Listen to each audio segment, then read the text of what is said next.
Hello बच्चों, good evening. कैसे हैं आप लोग? उम्मीद है बहुत अच्छे होंगे, मस्त होंगे और अपने पढ़ाई में व्यस्त होंगे। आज हम लोग क्लास 10 साइंस का मोस्ट इम्पोर्टेंट ऑब्जेक्टिव क्वेश्चन लेकर आए हैं, जो कि आपके एग्जाम के दृष्टिकोण से इम्पोर्टेंट है। इसलिए प्लीज आपसे रिक्वेस्ट है कि इस वीडियो को शुरू से लेकर अंत तक देखेंगे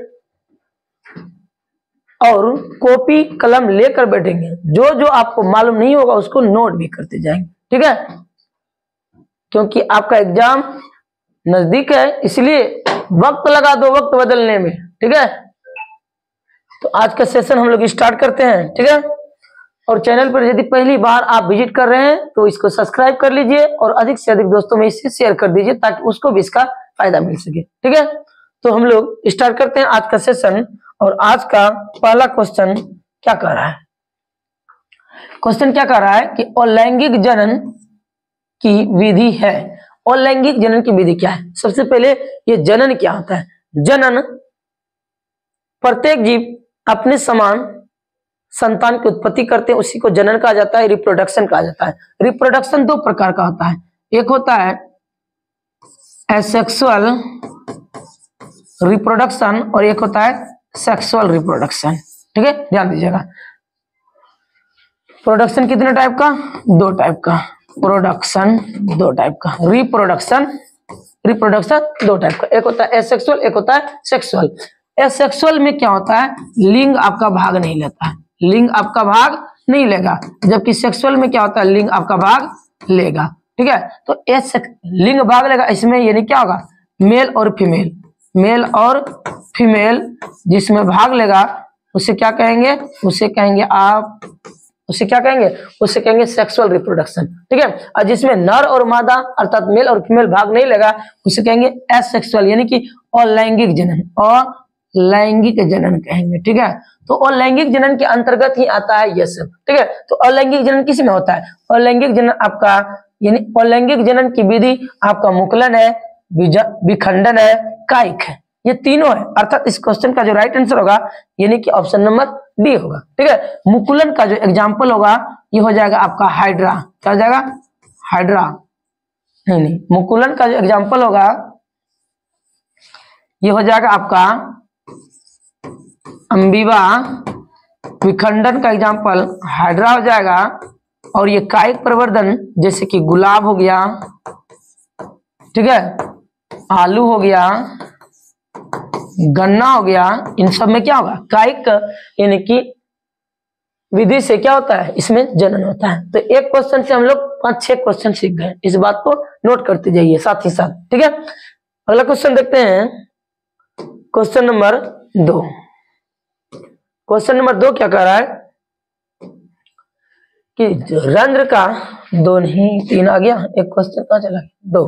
क्वेश्चन नंबर 2 ये है कि जैव आवर्धन प्रदर्शित करने वाले रसायन है। तो ये आपका क्या हो जाएगा? डीडीटी, डीडीटी, ठीक है? क्वेश्चन नंबर 2 का राइट आंसर क्या होगा? Option number B. और डीडीटी का पूरा नाम पूछेगा तो dichloro diphenyl trichloroethane, dichloro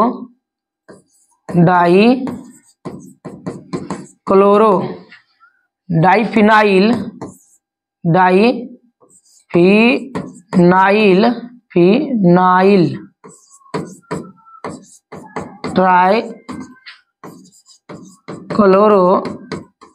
ethane हो जाएगा, ठीक है? इस बात को ध्यान दीजिएगा, ठीक है? क्वेश्चन नंबर 2 कंप्लीट हुआ। अगला क्वेश्चन क्या है? Question number 3।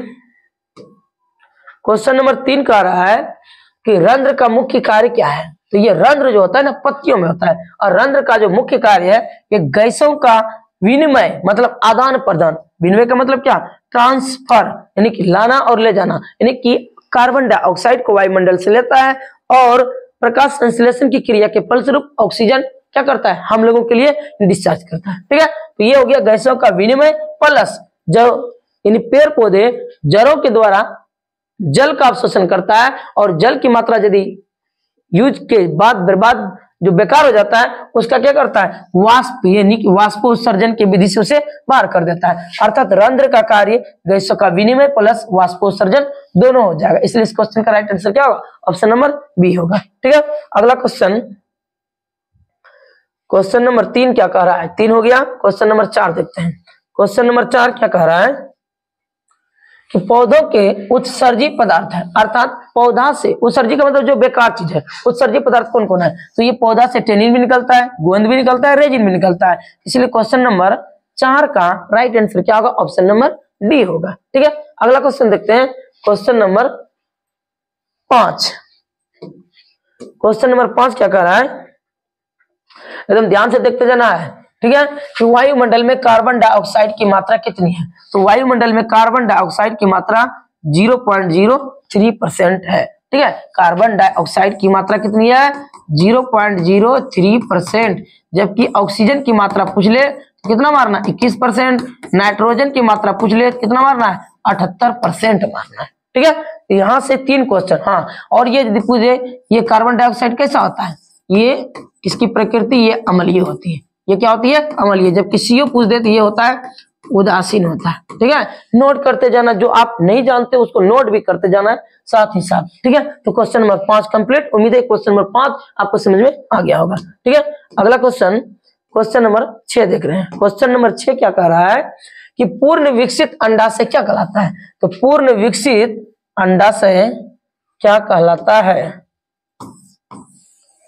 ठीक है, यहाँ जो अंडाशय है, ठीक है, यहाँ क्या रहता है, इस अंडाशय में अंडा रहता है और फर्टिलाइजेशन के फलस्वरूप ये क्या होता है, भ्रूण भ्रूण भ्रूण भ्रूण यानी जायगोट, जायगोट के बाद भ्रूण, भ्रूण बड़ा होकर क्या होता है, यानी आपका बीजांड बनता है, बीजांड फिर विकसित हो जाकर क्या बन जाएगा, ये क्या हो जाएगा, आपका फल बन जाएगा। ठीक है, तो क्वेश्चन नंबर 6 का राइट आंसर क्या होगा, ऑप्शन नंबर ए हो जाएगा। ठीक है, अगला क्वेश्चन, क्वेश्चन नंबर 7 देखते हैं। क्वेश्चन नंबर 7 क्या कहा है कि लैंगिक जनन संचारित रोग है, यानी कि फिजिकल रिलेशन बनाने से, फिजिकल रिलेशन बनाने से कौन सा रोग होता है, तो फिजिकल रिलेशन यानी शारीरिक संबंध बनाने से जो आपका रोग फैलता है वो होता है एड्स। कौन होता है, एड्स होता है। ठीक है, acquired immuno deficiency syndrome, acquired immuno deficiency syndrome. और इसका जो वायरस होता है, एड्स का जो वायरस होता है, एड्स का जो वायरस होता है उसका नाम है HIV।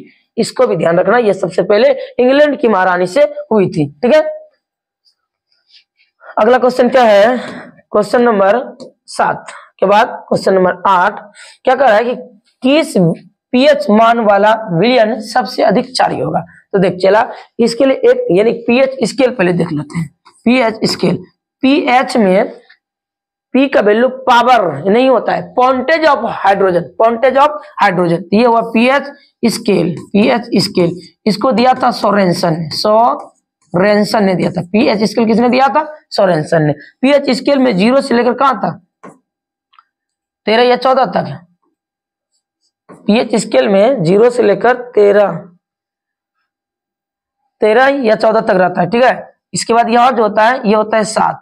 तो देखो ये जो 7 है pH स्केल पर, ये क्या होता है, उदासीन होता है। ठीक है, अब ये 13 है कि 14 आपको कमेंट करके बताना है। ठीक है, तो ये उदासीन विलयन का यानी क्या होता है, ये 7 क्या होता है, उदासीन। अर्थात जिस यानी बी विलयन का pH मान 7 आ जाएगा तो वो क्या होगा, उदासीन होगा। और 7 से यदि 0 की ओर बढ़ेंगे तो ये अम्लीयता बढ़ेगा। क्या बढ़ेगा, अम्लीयता बढ़ेगा, बोलो रे। और इधर यदि जाएंगे 7 से ज्यादा होगा तो ये क्या होगा, विलयन क्षारीयता हो जाएगा। मतलब 7 से कम होगा, ज्यो ज्यो pH का वैल्यू घटते जाएगा, अम्लीयता घटता जाएगा। ठीक है, और 7 से यदि ज्यादा होगा, 7 से ज्यादा 14 की तरफ जाएंगे तो क्या होगा, क्षारीय गुण उसका क्या होगा, क्षारीयता का गुण बढ़ता जाएगा। तो इसमें क्या बोल रहा है कि किस pH मान वाला विलयन सबसे अधिक क्षारीय होगा, तो जो 7 से ज्यादा इधर 14 की ओर जाएगी उसका। तो इसमें 7 से ज्यादा वाला क्या क्या ऑप्शन है, ये तो 5 ये नहीं होगा। ठीक है, ये 7 भी नहीं होगा। ठीक है, अब बच गया 10 11, तो 10 ज्यादा कि 11 ज्यादा, 11 ज्यादा होगा। इसलिए ठीक है 11 जिस भी विलयन का pH मान आएगा वो बहुत अधिक क्या होगा, क्षारीय होगा। ठीक है, यदि उदासीन पूछ देता तो 7 होता, 7 से कम पूछता अम्लीय तो इधर आते ना। ठीक है, तो क्वेश्चन नंबर 8 कंप्लीट हो गया होगा। यहाँ से रिलेटेड हर एक क्वेश्चन आपका बन जाएगा। ठीक है, अगला क्वेश्चन, क्वेश्चन नंबर 9 देख रहे हैं। क्वेश्चन नंबर 9 क्या कह रहा है कि चूना जल का रासायनिक नाम क्या है। सबसे पहले चूना जल देख लेते हैं, ये कैल्शियम हाइड्रोक्साइड, कैल्शियम हाइड्रोक्साइड। ठीक है, कैल्शियम हाइड्रोक्साइड, इसी को बुझा चूना कहते हैं। इसी को क्या कहते हैं, बुझा हुआ चूना कहते हैं, बुझा चूना कहते हैं, याद रखिएगा। ठीक है, ये कैल्शियम हाइड्रोक्साइड यही क्या है, बुझा हुआ चूना है। तो यानी चूना का जो रासायनिक सूत्र होता है वो कैल्शियम हाइड्रोक्साइड होता है। जबकि कली चूना का बात करें तो CaO कैल्शियम ऑक्साइड होता है। दोनों क्वेश्चन पूछा जाता है, याद रखना है, ठीक है। कली चूना CaO, जबकि बुझा हुआ चूना ये है, उसी का नाम क्या है, कैल्शियम हाइड्रोक्साइड है। जो कि क्वेश्चन क्या है, चूना जल का रासायनिक नाम, तो यही होता है चूना जल का रासायनिक नाम, ठीक है। आप कोशिश कीजिए कि मेरे बताने से पहले आप इसको कमेंट कर दीजिए, ठीक है, तब आपकी तैयारी, ठीक है। साथ ही साथ यदि जवाब जानते हैं तो ठीक है, नहीं जानते हो तो नोट भी करते जाइए, ठीक है। इससे आपकी तैयारी का पता भी चलेगा कितना पानी में है आप, ठीक है। अगला क्वेश्चन क्या है, निम्नलिखित में से कौन सा संश्लेषित सूचक है। देखो चला, संश्लेषित सूचक का मतलब होता है साइंटिस्ट द्वारा प्रयोगशाला में जो बनाया गया, ठीक है। और ये यानी संश्लेषित बोलिए, ये कृत्रिम बोलिए, लेबोरेटरी में इसे तैयार किया जाता है, ठीक है। तो ये देखिए, इसमें मेथिल ऑरेंज ही एक ऐसा है जो कि क्या है, कृत्रिम है, बनाया गया साइंटिस्ट के द्वारा। बाद में जैसे क्या होगा, हल्दी हो गया, लाल पत्ता गोभी, लिटमस पत्र, ये सारे के सारे क्या है, प्राकृतिक सूचक है। क्या प्राकृतिक सूचक है, जिसमें जो लिटमस है, ठीक है, लिटमस जो बनता है ये लाइकेन से बनता है। लिटमस किससे होता है, लाइकेन से बनता है। और लाइकेन किससे प्राप्त होता है, लिचियन नाम का पौधा होता है, लिचियन नाम का पौधा होता है। बात समझ में आ गया। इस क्वेश्चन के अनुसार इसका आंसर क्या हो जाएगा, मेथिल ऑरेंज, क्योंकि मेथिल ऑरेंज क्या है, सिंथेटिक है, कृत्रिम है, ठीक है, संश्लेषित सूचक है, ठीक है। तो क्वेश्चन नंबर 10 कंप्लीट होता है। अगला क्वेश्चन क्या है, क्वेश्चन नंबर 11। क्वेश्चन नंबर 11 क्या कर रहा है, एकदम ध्यान से देखना है वीडियो को, ठीक है, 2 बार 3 बार देख लीजिए, ठीक है, कंप्लीट हो जाएगा आपका। ये सारे के सारे क्या है, मोस्ट इंपोर्टेंट साइंस का क्वेश्चन है, जो हर बार लगभग रिपीट हो रहा है, ठीक है। तो इसको एक और से देखना है, जल के वैद्युत अपघटन से कैथोड पर कौन सा गैस मुक्त होगा, ठीक है। तो जल का यदि हम लोग क्या करेंगे, वैद्युत अपघटन कराएंगे, ये क्या होगा, H2 प्लस ये ऑक्सीजन, ठीक है। तो ये क्या मुक्त होगा, कैथोड पर मुक्त होगा आपका हाइड्रोजन, क्या हो जाएगा, हाइड्रोजन। इसलिए क्वेश्चन नंबर 11 का राइट आंसर क्या होगा, ऑप्शन नंबर बी होगा।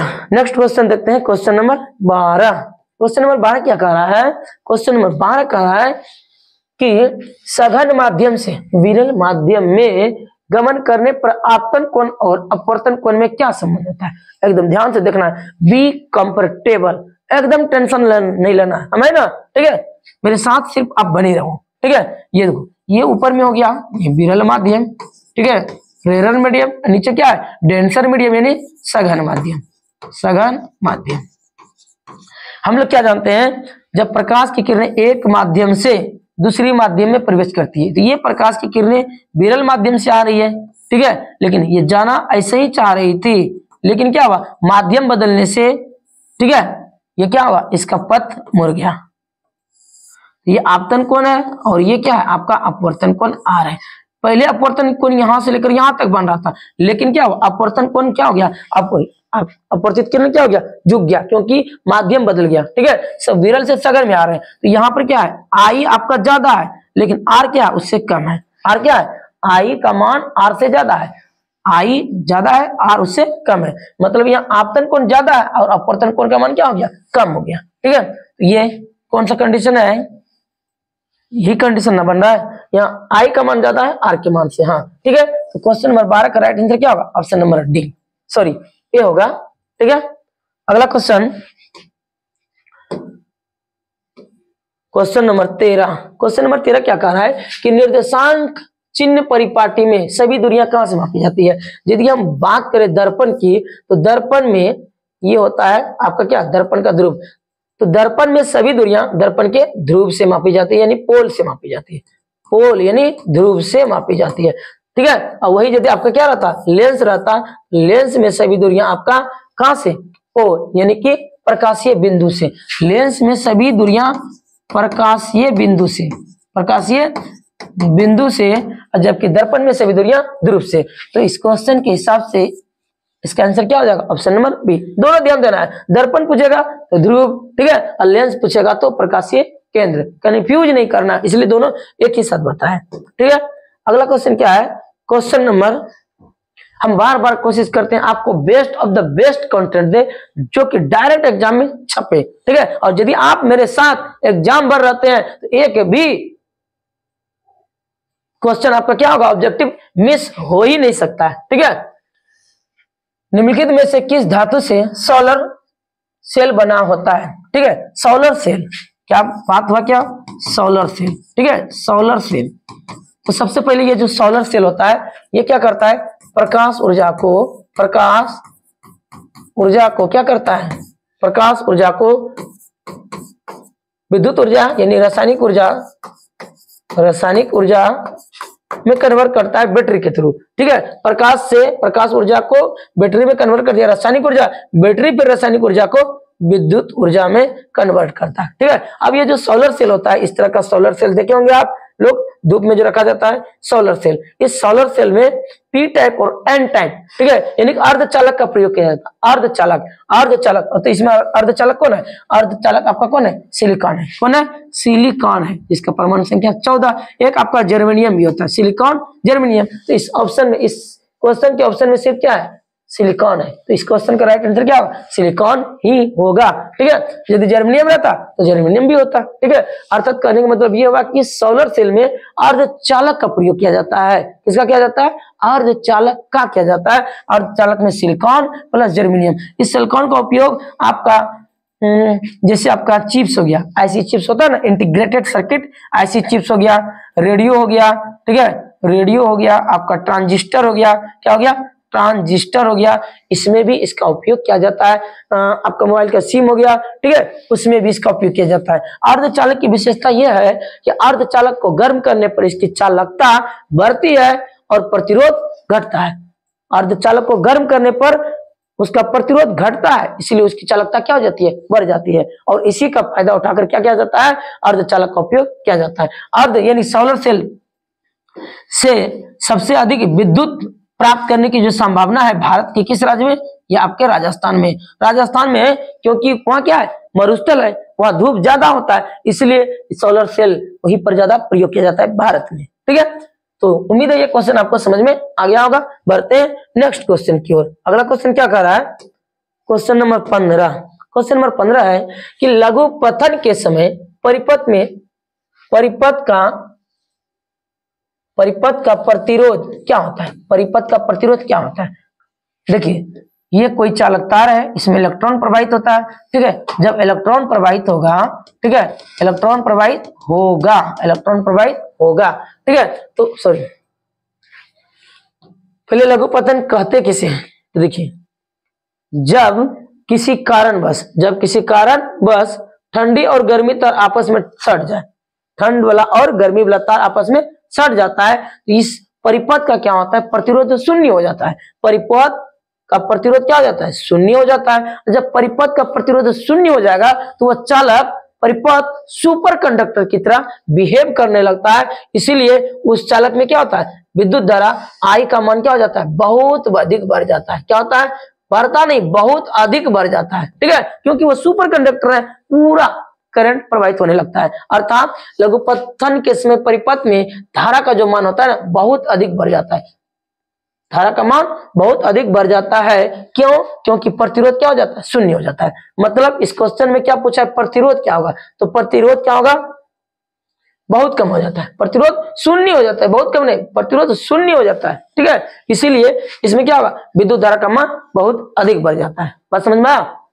दो क्वेश्चन, ठीक है, कि परिपथ में क्या होता है, जब किसी कारणवश ठंडी और गर्मी वायर सट जाती है तो क्या होता है, परिपथ में प्रतिरोध का मान शून्य। अब प्रतिरोध शून्य हो गया तो क्या होगा, परिपथ एक सुपर कंडक्टर की तरह बिहेव करेगा, जिसके कारण उसमें विद्युत धारा का मान बहुत अधिक बढ़ जाता है, इसी से शॉर्ट सर्किट होकर आग लगने की डर रहता है, ठीक है। अगला क्वेश्चन देखते हैं, क्वेश्चन नंबर 16। क्वेश्चन नंबर 16 क्या कर रहा है, विद्युत बल्ब का तंतु किसका बना होता है। तो विद्युत बल्ब में किसका उपयोग किया जाता है, टंगस्टन का। किसका किया जाता है, टंगस्टन का, ठीक है।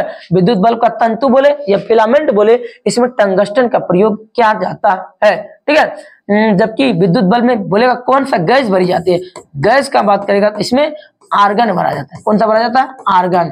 आर्गन Ar परमाणु संख्या 18 को भरा जाता है, ठीक है। नाइक्रोम, हाँ नाइक्रोम का बात करें, नाइक्रोम कहां पर आ जाता है, हीटर या आयरन की कुंडली या हीटर, ठीक है, की कुंडली किसका बना होता है, नाइक्रोम का बना होता है, ठीक है। तो इस क्वेश्चन से 2-3 क्वेश्चन कंप्लीट हो गया, ठीक है। अगला क्वेश्चन देखते हैं, क्वेश्चन नंबर 16 के बाद 17 आएगा, ठीक है। 17 कि प्रकाश का न्यूनतम तरंग दैर्घ्य कितना होता है, ठीक है। तो प्रकाश का अधिकतम तरंग दैर्घ्य लाल रंग का होता है। अधिकतम तरंग दैर्घ्य किसका होता है? लाल रंग का, लगभग 7800 एंगस्ट्रॉम होता है, ठीक है। और जबकि सबसे किसका होगा? सबसे अधिकतम बोले यानी अधिकतम अधिकतम अधिकतम यानी मैक्सिमम। अधिकतम का मतलब क्या? मैक्सिमम, ठीक है।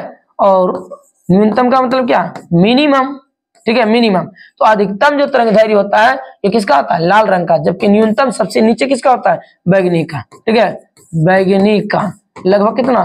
400 नैनोमीटर दिया है। नैनोमीटर ऑप्शन में नैनोमीटर है, ठीक है, लेकिन 400 तो कोई ऑप्शन नहीं है, तो इसके करीब मारेंगे हम लोग किसको? 380 को मार देंगे, ठीक है। तो प्रकाश का न्यूनतम तरंग दैर्घ्य होता है वो किसका होता है? बैगनी रंग का होता है, जबकि अधिकतम लाल रंग का होता है, ठीक है। होना चाहिए 400, लेकिन ऑप्शन में नहीं है, तो उसके निकट जाके मारेंगे 380, ठीक है। बात समझ में आ गया, ठीक है। बढ़ते हैं अगले क्वेश्चन की ओर। अगला क्वेश्चन क्या है कि विद्युत प्रतिरोध के कारण चालक में उत्पन्न क्या होता है? जिस चालक का प्रतिरोध ज्यादा होगा तो वो हीट ज्यादा होगा। हीट मतलब क्या? हीट पैदा होगा तो हीटिंग इफेक्ट, अर्थात उसमें प्रभाव उत्पन्न होगा। बात समझ में आ गई, ठीक है। अगला क्वेश्चन क्या कर रहा है? क्वेश्चन नंबर 19 क्या कह रहा है कि ऑक्सीजन के परिवहन के लिए जिम्मेदार रक्त घटक कौन है? तो ऑक्सीजन के परिवहन मतलब ऑक्सीजन को लाना है, ठीक है, ले जाना है। हम लोग क्या पढ़े थे? नासा छिद्र, नासा कपाट, pharynx, larynx, trachea, bronchi, bronchioles, alveoli. उसके बाद ये जो ऑक्सीजन है ब्लड को दे दिया जाता है, ब्लड में पाया जाता है आरबीसी, ठीक है, ब्लड में आरबीसी, ठीक है, आरबीसी ब्लड में क्या पाया जाता है? आरबीसी, ठीक है। आरबीसी क्या करता है? ऑक्सीजन को लेकर चला जाता है कहाँ? हीमोग्लोबिन के माध्यम से लेकर चला जाता है आपका कोशिका में। कोशिका में पाया जाता है माइटोकॉन्ड्रिया, माइटोकॉन्ड्रिया में चलता है क्रेब्स चक्र, क्रेब्स चक्र में आपका क्या होता है? ऊर्जा का निर्माण होता है एटीपी के 38 अणु, ठीक है। तो इस क्वेश्चन का राइट आंसर क्या होगा? ऑप्शन नंबर ए, ठीक है। हाँ, ऑप्शन बी में क्या है? डब्ल्यूबीसी। डब्ल्यूबीसी को शरीर का बॉडीगार्ड सेल कहा जाता है। बॉडीगार्ड, बॉडी गार्ड सेल कहा जाता है, ठीक है, बॉडीगार्ड सेल प्रति, हाँ, ठीक है। बात समझ में आ गया? ऑक्सीजन के परिवहन के लिए जिम्मेदार जो रक्त है यह है क्या? आरबीसी, ठीक है। अगला क्वेश्चन है क्वेश्चन नंबर 20। क्वेश्चन नंबर 20 क्या कह रहा है कि प्रकाश की प्रयोग की गति यानी कि प्रकाश की दिशा में गति करना क्या कहलाता है? ये कहलाता है आपका प्रकाश अनुवर्तन। जबकि जल की दिशा में गति करेगा तो जलानुवर्तन होगा, और धरती के गुरुत्व की दिशा में गति करेगा तो ये क्या होगा? गुरुत्वानुवर्तन होता है, ठीक है। बायोलॉजी का क्वेश्चन है, ध्यान रखिएगा। प्रकाश की ओर गति प्रकाशानुवर्तन, जल की ओर गति जलानुवर्तन, और धरती की ओर यानी गुरुत्व की ओर गति गुरुत्वानुवर्तन होता है, ध्यान रखिएगा, ठीक है। तीनों क्वेश्चन कंप्लीट हो गया यहाँ से। अगला क्वेश्चन क्या है कि किससे बचने के लिए आयोडीन युक्त नमक खाने की सलाह दी जाती है? ठीक है, तो आयोडीन युक्त नमक खाने की सलाह दी जाती है। आयोडीन की कमी से कौन सा बीमार होता है? ये होता है आपका घेंगा। क्या होता है? घेंगा होता है, ठीक है। तो क्वेश्चन नंबर 21 का right answer option number B. बात करें मधुमेह, तो मधुमेह क्या होता है? हाँ, मधुमेह मतलब चिनिया बीमारी, शुगर, डायबिटीज, इसी को कहा जाता है, सेम होता है, ठीक है। तो यानी कि मधुमेह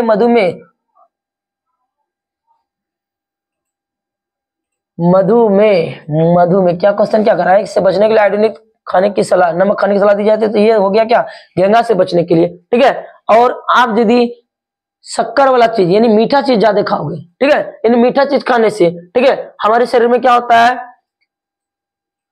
अग्नाशय के बीटा सेल से निकलता है क्या? इंसुलिन। हाँ, अग्नाशय के बीटा सेल से निकलता है इंसुलिन। इंसुलिन की यदि कमी हो जाएगी, इंसुलिन की कमी हो जाता है यदि आपके शरीर में, तो कौन सा बीमारी हो जाएगा? ये हो जाएगा आपका मधुमेह हो जाएगा, ठीक है, ध्यान रखिएगा। और ये है आपका उच्च रक्तचाप, ठीक है, यानी कि बीपी, ब्लड प्रेशर, ठीक है। देखते हैं अगला question, question number 22। Question number 22 क्या कह रहा है कि मस्तिष्क में कपाल तंत्रिकाओं की संख्या कितनी होती है? तो मस्तिष्क में कपाल तंत्रिकाओं की संख्या 12 जोड़ी होती है, जबकि आपका बैकबोन यानी रीढ़ की हड्डी का बात करें, इसमें 31 जोड़ी होती है। इसमें कितना होती है? 31 जोड़ी, जबकि कपाल तंत्रिकाओं की संख्या कितनी होती है? 12 जोड़ी, ठीक है, समझ में आ गया होगा। अगला क्वेश्चन देखते हैं। अगला क्वेश्चन कि प्रथम मासिक धर्म का प्रकट होना क्या कहलाता है? यानी कि लड़कियों का पवर्टी एज, ठीक है, पहली बार ये 10 से 12 वर्ष की अवस्था में ये लड़कियों में होता है, स्टार्ट हो जाता है। ठीक है, मेंस्ट्रुएशन साइकिल, मासिक धर्म का मतलब मेंस्ट्रुएशन साइकिल। ठीक है, मेंस्ट्रुएशन साइकिल लड़कियों में लगभग 10 से 12 साल में स्टार्ट होता है और लगभग 45 से 50 वर्ष में क्या हो जाता है, समाप्त हो जाता है। जबकि लड़कों में जो आपका होता है ना स्पर्म का बनना, ये लगभग 13 से 14 साल में स्टार्ट होता है और आजीवन रहता है। क्या रहता है, आजीवन रहता है। इस बात को ध्यान रखने का। ठीक है, तो इसमें क्या बोल रहा है कि पहली बार जब लड़कियों को मेंस्ट्रुएशन साइकिल आता है तो उसको क्या कहते हैं, इसको रोजो धर्म कहते हैं। क्या कहते हैं, रोजो धर्म कहते हैं। ये अंग्रेजी में इसी को मेनार्चे कहा जाता है, ध्यान रखिएगा। ठीक है, अगला क्वेश्चन क्या है कि निम्न में से कौन कृत्रिम कायिक प्रवर्धन की एक विधि है। कृत्रिम कायिक, कायिक का मतलब काया के ऊपर से वृक्ष की यानी कि अन्य यानी जीवों का निकलना या लगना, जैसे कलम लगाना ना होता है, एक वृक्ष को काट देते हैं उसके बाद इसके ऊपर में दूसरा बांध के फिर से यानी कि उसको जोड़ देते हैं और लग जाता है। दाब लगाना, कलम बंधना, ये सभी हो जाएगा। ठीक है, इस क्वेश्चन का राइट आंसर क्या होगा, ऑप्शन नंबर डी। अगला क्वेश्चन क्या है, क्वेश्चन नंबर 25 कि निम्न में से अधातु, निम्न में से कौन से अधातु विद्युत का सुचालक होता है। और धातु का बात करें, ठीक है, तो ये क्या हो जाएगा, ग्रेफाइट। क्या हो जाएगा, ग्रेफाइट। ठीक है, निम्न में से कौन सा धातु विद्युत का सबसे अच्छा चालक होता है, तो हो जाएगा अधातु। जबकि धातु पूछता कि विद्युत का सबसे अच्छा चालक धातु कौन है, ये आपका एजी, इसी से चलिए ना चांदी हो जाएगा। ठीक है, क्या हो जाएगा, चांदी हो जाता है। ठीक है, तो दोनों एकदम ध्यान रखना है। ठीक है, कि कौन सा धातु विद्युत का सबसे अच्छा चालक है, तो ग्रेफाइट। ठीक है, और धातु पूछेगा तो चांदी। ऑप्शन दोनों रहता है, मिस नहीं करना है, नहीं तो सीधे बराम चल जाएगा। चलो ठीक है, अगला क्वेश्चन क्या है, अच्छा इधर और थोड़ा देख लीजिए, ये क्लोरीन है। ठीक है, क्लोरीन की परमाणु Cl संकेत होता है, परमाणु संख्या 17, फास्फोरस P जिसे पानी में डुबा के रखा जाता है। ठीक है, इसका परमाणु संख्या 15। इसी में से है कि फास्फोरस 3 प्रकार का, पीला फास्फोरस होता है, ठीक है, श्वेत फास्फोरस सफेद वाला होता है, ठीक है, और एक होता है लाल फास्फोरस। लाल फास्फोरस इसका उपयोग कहाँ किया जाता है, दिया सलाई में। इसका उपयोग दिया सलाई में किया जाता है, लाल वाला फास्फोरस का। ये सल्फर, ठीक है, सल्फर सल्फर से सल्फर सल्फर सल्फर का परमाणु संख्या होता है S, परमाणु संख्या 16 होता है। ठीक है, अगला क्वेश्चन देखते हैं, क्वेश्चन नंबर 26। क्वेश्चन नंबर 26 क्या कह रहा है कि सक्रियता श्रेणी में निम्न में से सबसे अधिक क्रियाशील धातु कौन है। तो सक्रियता श्रेणी में सबसे अधिक क्रियाशील धातु आपका सोडियम है। क्या है, सोडियम है। ठीक है, हवा के संपर्क में आते हैं इसमें आग पकड़ लेगा। ठीक है, सोडियम को चाकू से भी आसानी से काटा जा सकता है। ठीक है, सोडियम को कहाँ रखा जाता है, केरोसिन तेल में डुबाकर रखा जाता है, इस बात को भी ध्यान रखना है। ठीक है, उसके बाद ये क्या हो गया, अच्छा सोना हो गया।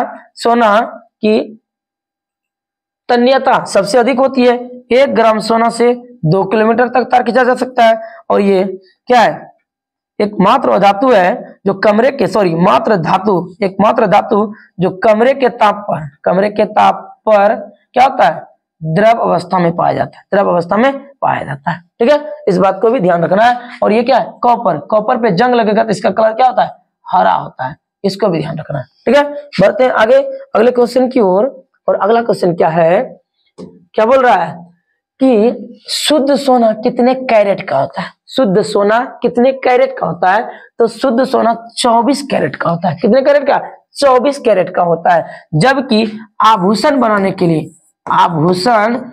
के लिए मात्र 22 कैरेट सोने का उपयोग किया जाता है। इसमें 2 कैरेट अशुद्धि मिलाया जाता है, अशुद्धि के रूप में चांदी या तांबा को मिलाया जाता है।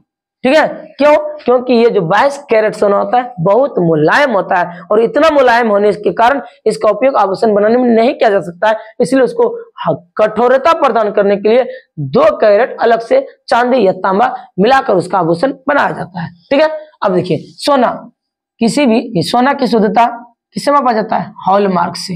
हॉलमार्क से सोने की शुद्धता किसमें मापा जाता है, हॉलमार्क से। ठीक है,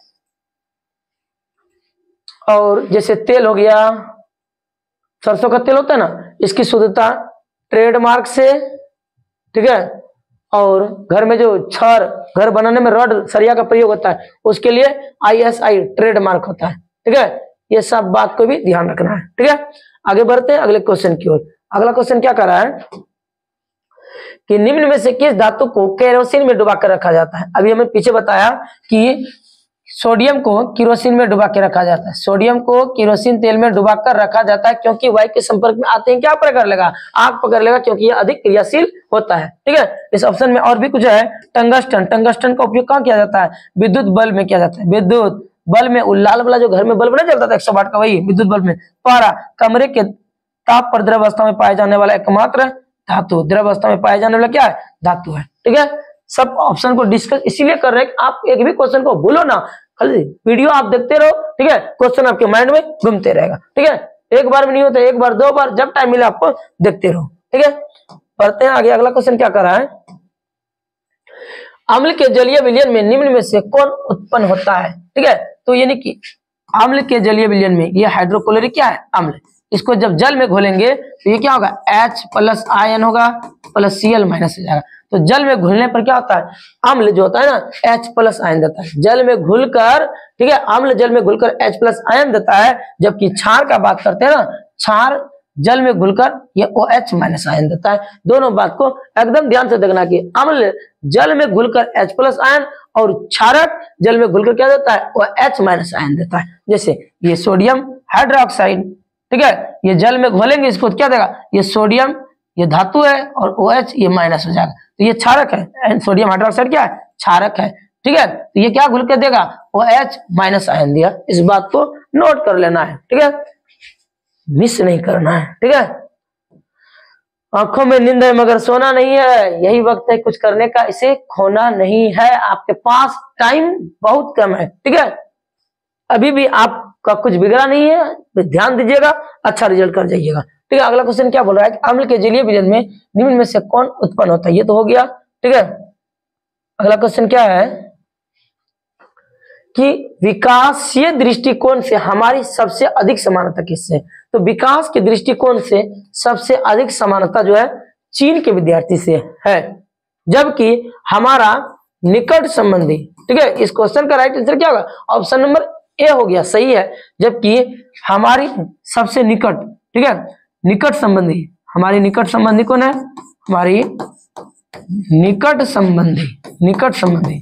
ठीक है, मनुष्य का निकट संबंधी क्या है, यह है आपका चिंपैंजी। जबकि विकास के दृष्टिकोण से बात करेगा तो हमारी समानता, ठीक है, चीन के विद्यार्थी से है, जबकि हमारे मनुष्य के निकट संबंधी जो है यह आपका चिंपैंजी है। ठीक है, अब मनुष्य सबसे पहले कहाँ आया था, मनुष्य सबसे पहले कहाँ आया था, अफ्रीका में आया था। लेकिन ये क्या था, अफ्रीका महादेश में जो मनुष्य आया था ये सारे के सारे क्या थे, असभ्य थे, असभ्य थे। इसीलिए अफ्रीका को मानव जाति का पालनाहार कहा जाता है। ठीक है, और जीवों की जो उत्पत्ति हुई है ये कहां से हुआ है, समुद्र से। जीवों की उत्पत्ति जो विकास हुई है समुद्र से हुई है, इस बात को भी आपको नोट करते जाना है। ठीक है, बढ़ते हैं आगे अगले क्वेश्चन की ओर। ठीक है, रावत भाटा परमाणु संयंत्र कहाँ है। ठीक है, तो देखिए हम एक अच्छा सा बात बताते हैं, रावत भट्टा। ठीक है, इस क्वेश्चन के पहले आपको उत्तर बताते हैं। रावत भट्टा, रो से रावत भट्टा, रो से राजस्थान, रो से रावत भट्टा, रो से राजस्थान। ठीक है, और भी बता देते हैं। ठीक है, उत्तर प्रदेश में कौन सा है, नरोरा तापीय विद्युत घर है, नरोरा, नरोरा तापीय विद्युत घर कहाँ है, यही है। ठीक है, परमाणु संयंत्र कर्नाटक में कौन है, कर्नाटक में कलपक्कम है, कलपक्कम है, कर्नाटक में कौन सा है, कलपक्कम। महाराष्ट्र में कौन है, तारापुर, तारापुर कहाँ है, महाराष्ट्र में है। ठीक है, राजस्थान में तो रावत भट्टा हो ही गया, रावत भट्टा हो गया। ठीक है, एक तमिलनाडु में भी है। ओहो, ये गलत बता दिए, ये गलत बता दिए, कलपक्कम यहाँ नहीं है, कर्नाटक में है।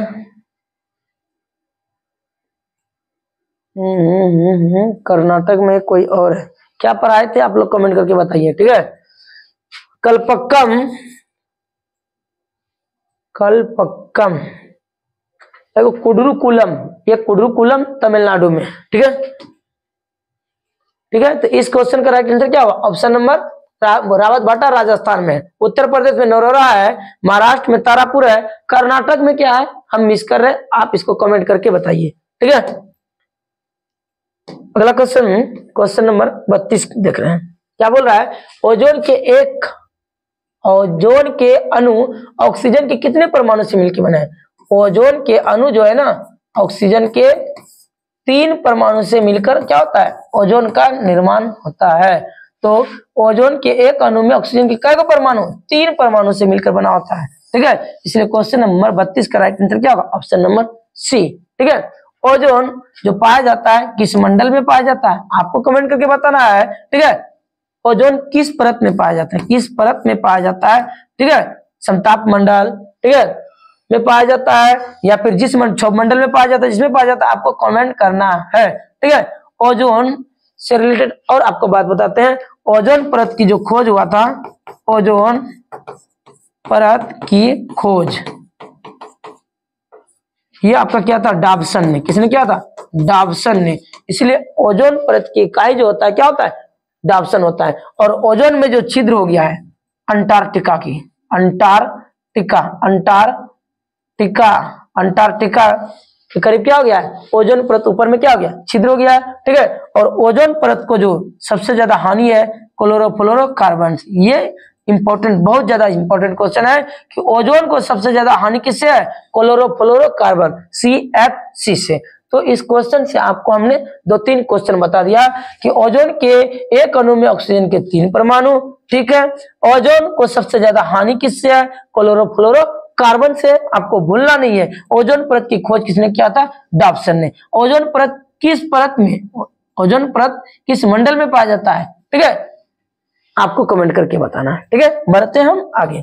अगला क्वेश्चन है 3 नंबर। क्वेश्चन नंबर 3 क्या कह रहा है कि 2 तंत्रिकाओं के मध्य खाली स्थान को क्या कहते हैं? ये कहा जाता है सिनेप्स कहा जाता है। 2 तंत्रिकाओं के मध्य खाली स्थान को क्या कहा जाता है? सिनेप्स कहा जाता है। ठीक है, अगला क्वेश्चन देखते हैं। क्वेश्चन नंबर 34 कि डेंगू उत्पन्न करने वाला मच्छर किस प्रकार के पानी में रहता है? ये आपका कहाँ रहता है? साफ में। ठीक है, डेंगू उत्पन्न करने वाला मच्छर कहाँ रहता है? साफ पानी में। इसलिए बहुत दिन से रखा हुआ पानी यदि साफ घर में है तो उसको फेंक दिया कीजिए। ठीक है, उसको यानी संचित करके रखना नहीं है, उसी में डेंगू फैलने का ज्यादा चांस रहता है। जबकि मलेरिया जो उत्पन्न होता है, मलेरिया होता है गंदे पानी में। मलेरिया किसके काटने से होता है? मादा एनोफिलीज मच्छर के काटने से होता है। और ये जो मच्छर होता है मलेरिया वाला, ये कहाँ होता है? गंदा पानी में ही पनपता है। इस बात को ध्यान रखना है। ठीक है, अगला क्वेश्चन क्या कर रहा है? क्वेश्चन नंबर 35 कि मानव हृदय में कितने कोष्ठ होते हैं? मानव हृदय में 4 कोष्ठ होते हैं। मानव हृदय में कितने कोष्ठ? 4 कोष्ठ। कितने कोष्ठ? 4 कोष्ठ। दया अलिन, बाया अलिन, दया नीले, बाया नीले। ठीक है, क्या होता है ये? दया अलिन, दया नीले, दया अलिन, दया नीले, बाया अलिन। मानव हृदय में कितने कोष्ठ? 4 कोष्ठ। ठीक है, दया अलिन, बाया अलिन, दया नीले, बाया नीले। ठीक है, आपको कमेंट करके बताना है कि कौन सा ये जो ब्लड या दिल धड़कता है किसके कारण? नीले या अलिन के कारण। और ठीक है, सबसे ज्यादा जो यानी कि मजबूत होता है, ठीक है, क्या होता है इसमें? दया नीले, बाया नीले, दया अलिन, बाया अलिन। हमने आपको ऑफलाइन में पढ़ा रखा है। ठीक है, कमेंट करके आप बताइए। फिलहाल यह क्वेश्चन का आंसर क्या होगा कि मानव हृदय में कितने कोष्ठ होते हैं? ये होते हैं 4 चेंबर। कितने चेंबर? 4 चेंबर। 1 2 3 4 चेंबर होते हैं। ठीक है, आगे देखते हैं। आपके यानी कमेंट का हमें इंतजार रहेगा। ठीक है, देखते हैं आप कौन कौन कमेंट करके बताते हैं सही उत्तर। उसको मिलेगा गणित स्टडी की तरफ से अच्छा सा गिफ्ट। अगला क्वेश्चन क्या है कि हीलियम कैसा तत्व है? हीलियम कैसा तत्व है? तो हीलियम एक ऐसा तत्व है, हीलियम ही एक ऐसा तत्व है जिसके अंतिम कक्षा में मात्र 2 इलेक्ट्रॉन रहता है। ठीक है, हीलियम के अंतिम कक्षा मात्र 2 इलेक्ट्रॉन। बाद में की जितना भी अक्रिय तत्व है, सारे के सारे तत्वों के अंतिम कक्षा में 8 इलेक्ट्रॉन होता है। हीलियम हेमा मालिनी ने आमिर की जमानत रोकी, यानी कि हीलियम, नियन, आर्गन, क्रिप्टन, जेनन, रेडन, ये सारे के सारे क्या है? अक्रिय तत्व है। कौन सा तत्व है? अक्रिय तत्व। हीलियम एक ऐसा अक्रिय तत्व है जिसके अंतिम कक्षा में 2 इलेक्ट्रॉन है। बाद में सबको छोड़ दिया जाए, हीलियम को छोड़ दिया जाए, सबके अंतिम कक्षा में 8 इलेक्ट्रॉन है। अर्थात सबका अष्टक क्या है? फुल फिल्ड है। ये किसी से रिएक्शन नहीं करता है। इसे शून्य वर्ग का भी तत्व कहा जाता है। यह ग्रुप नंबर 18 का भी तत्व कहा जाता है। ठीक है, तो हीलियम कैसा तत्व है? अक्रिय तत्व है। इस बात को ध्यान रखना है। हाँ, हीलियम का उपयोग का यदि बात करें, हीलियम का उपयोग वायुयान के टायरों में किया जाता है, क्योंकि ये क्या होता है? यानी कि अक्रिय होता है, किसी से रिएक्शन नहीं करता है। ठीक है, तो इस क्वेश्चन से हमें इतना कुछ सीखने को मिला।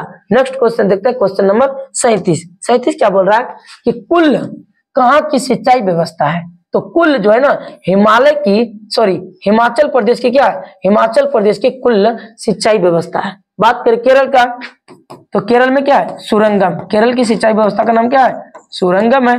कर्नाटक का कट्टा है, कर्नाटक की सिंचाई व्यवस्था का नाम क्या है, कट्टा है। बिहार का अरहर है, अरहर है। ठीक है, बिहार का अरहर हो गया। आपका एमपी यूपी, एमपी व यूपी का बात करें, यहाँ का क्या हो जाएगा, बूंदी, बूंदी। ठीक है, बूंदी, बूंदी कहाँ का है, एमपी यूपी का है। ठीक है, बात करें तमिलनाडु का, यहाँ का इर्रिस, इर्रिस हो जाएगा, क्या हो जाएगा, इर्रिस हो जाएगा। ठीक है, तो यहां से नोट करके रखना है, खासकर बिहार और हिमाचल प्रदेश का बहुत बार पूछा गया है। ठीक है, क्योंकि हम लोग कहां से एग्जाम दे रहे हैं, आप एग्जाम दे रहे हैं यानी कि बिहार से, तो बिहार के स्टूडेंट के लिए बिहार से रिलेटेड ज्यादा क्वेश्चन यानी कि पूछने का संभावना है। तो बिहार की सिंचाई व्यवस्था का नाम अरहर, जबकि हिमाचल प्रदेश का कुल है। केरल का पूछेगा तो क्या होगा, सुरंगम, सुरंगम। कर्नाटक का कट्टा है, एमपी यूपी का बूंदी है, बूंदी, बूंदी है। ठीक है, बूंदी, बूंदी, ये बंदी हो गया, बंदी गलत बात है, बंदी नहीं, ये बूंदी होगा। ठीक है, बूंदी। ठीक है, और तमिलनाडु का क्या है, इर्रिस, ध्यान रखिएगा। ठीक है, एक क्वेश्चन यहां से भी आपको ऑब्जेक्टिव आपके एग्जाम में छपेगा। अगला क्या है कि हरे पौधे क्या कहलाते हैं। तो हरे पौधे ना उत्पादक कहलाते हैं। क्या कहलाते हैं, हरे पौधे उत्पादक कहलाते हैं। ठीक है, टेंशन नहीं लेना, इससे रिलेटेड हर एक क्वेश्चन आपसे बनेगा। जरा सा एक मिनट ध्यान दीजिए। ये आपका क्या हो गया, सन बोले तो सूर्य। ये पृथ्वी पर ऊर्जा का अंतिम स्रोत, ठीक है, सूर्य है। ठीक है, सूर्य से ऊर्जा मिला हरे पेड़ पौधे को। ठीक है, हरा पेड़ पौधा क्या होगा, उत्पादक होगा। क्या होगा, उत्पादक होगा। उसके बाद उत्पादक ये बना लिया, प्रोड्यूस किया, तो इसका कंज्यूमर होना चाहिए ना, उपभोक्ता, उपभोक्ता। ठीक है, एकदम ध्यान से कंसंट्रेट। ठीक है, तब इतना आसान नहीं है दोस्त पढ़ना, पढ़ना यदि इतना ही आसान होता ना तो हर घर में एक आईएएस ऑफिसर होता। ठीक है, ये हो गया उपभोक्ता।